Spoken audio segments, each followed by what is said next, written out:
Today, the police announced that more than 650 suspected paedophiles have been arrested in a 6-month investigation, and as a result, 430 children have been protected. But the Secretary for the Children's Charities Coalition on Internet Safety has warned that the police alone cannot cope with this problem. The volume of images is just too large. In a moment, we'll be debating how to get to grips with this criminality on an internet that's constantly mutating. But first, here's Jim Reid. The doctor with 1 million images of abuse on his hard drive. The pensioner with 17 grandchildren. The foster carer with no previous convictions. All arrested as part of a 6-month police investigation. There is no part of the internet that is impenetrable to us. Anybody who's listening to this programme who offends within the internet should realise the policing across the country and the National Crime Agency is able to see you and detect you when you stand out of line and break the law. And if you break the law, we will come after you. That operation involved all 45 police forces, leading to 660 arrests. Just 39 of those held were on the sex offenders register. 431 children were removed, including 127 identified as being at serious risk of harm. It's the job of the Internet Watch Foundation to investigate reports of child abuse images and pass that information to the police. This image here was an example of some of the images that we have. It's been very heavily pixelated because obviously it's a criminal offence to look at images. It's a child that we assess to be between 7 and 10 years old. They're actually tied up, so they're bound. So it's a sadistic image, so it is one of the worst types of images that you will see. The number of images like this, seen by the analyst here, has doubled since the charity was formed in 2007. We now have 12 analysts and they're occupied full time, and they're occupied doing work looking at content that's in the public domain on the open internet. And what they do know, because they're specialists in it, is the majority of the images that we see are all duplicates. So they see the same children again and again and again, and series of images around the same children. So they do know when they see new images, and they're seeing increasing numbers of new images and new children. The National Crime Agency was set up to deal with organised crime. It will not reveal the exact tactics used in this latest operation, but they're likely to be far less dramatic than these scenes. We do know officers received training from the Los Angeles Police Department, seen here using software that tracks in real time people downloading and swapping abuse images. Police today were very keen to talk up the scale of this operation, calling it the largest of its type across the UK. Now that may be true up to a point, but 10 years ago another similar investigation into child sex abuse led to 5 times as many arrests and almost 2,000 convictions. The actor Chris Langham was the most high-profile conviction as part of Operation Oar. Police were passed details of 7,000 British subscribers to a US porn website found to be hosting some child abuse images. But it became clear that not everyone involved was guilty. Some were accessing only adult pornography, others were the victims of credit card fraud. The impact upon them and their families was quite devastating. Several people committed suicide, and a number of people were so overwhelmed by it they didn't know what to do. And before they'd had proper legal advice, they accepted a police caution as being the better thing to do to get it over with and get on with their lives. Police say they have learnt from that operation, and the tactics used today are far more sophisticated. We have a capability now which is well ahead of what it was a number of years ago. So I'm confident that the people we've identified today, we will see, if the evidence is presented appropriately, we'll see a high conviction rate. There is another question here that's rarely asked. What evidence is there that viewing images on a computer can lead to physical abuse in the real world? Here the evidence is inconclusive. One academic called it the $1 million question. A 2009 study from the US found 85% of online offenders had admitted to physical abuse. Another from the same year found the level can be as low as 3%. Some of these men are immediately directly dangerous to children. In my experience, the majority are not. Whatever the explanation for their behaviour, and there will be many, including their excessive use of pornography perhaps. But I've met many internet offenders who are actually very good fathers and who are very good workers, good husbands. There is this aspect of their lives, of course, that needs to be accounted for. We mustn't stop them being able to be good fathers or good husbands. We need to hold them accountable and help them learn new patterns of living to make sure their online life is far better than it's been in the past. That view may be controversial to many. Just as the police are learning how to deal with this problem, so we as a society might have to ask some hard questions about the extent of online abuse and how we deal with it. Jim Reid. Well, with me now is Jim Gamble, the former Chief Executive of CEOP, the police branch dedicated to dealing with child exploitation and online protection. He also oversaw Operation OR, which, as Jim Reid said, was the UK's largest ever computer crime investigation, with thousands targeted for online images of child abuse. Also here is Professor Richard Wortley, head of UCL's Department of Security and Crime. First of all, Jim Gamble, how different do you think is the internet from when you were using Operation OR?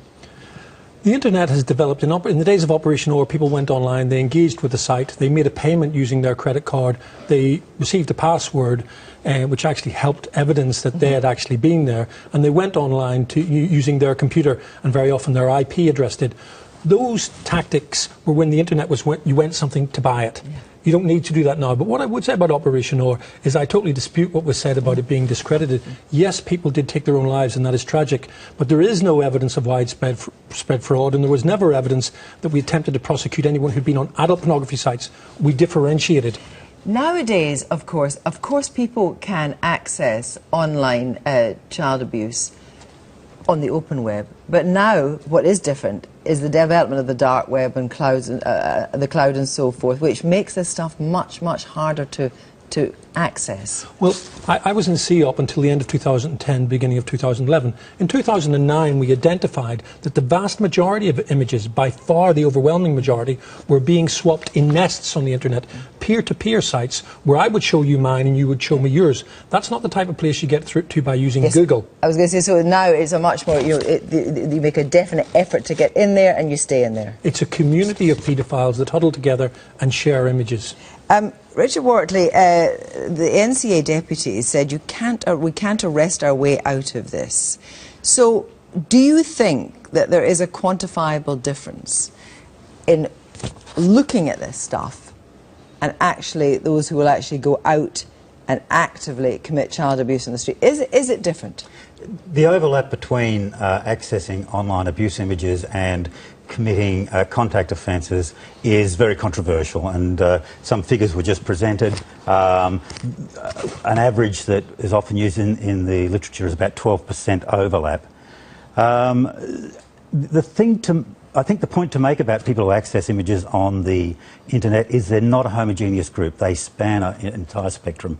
They certainly, at the extreme end, they involve people who are extremely deviant, extremely predatory, and go to a lot of effort to access these images. But it extends into the normal curve, if you like. So when you say the normal curve, you actually think the normal curve is people viewing this stuff online, but not actively going out and committing acts of child abuse.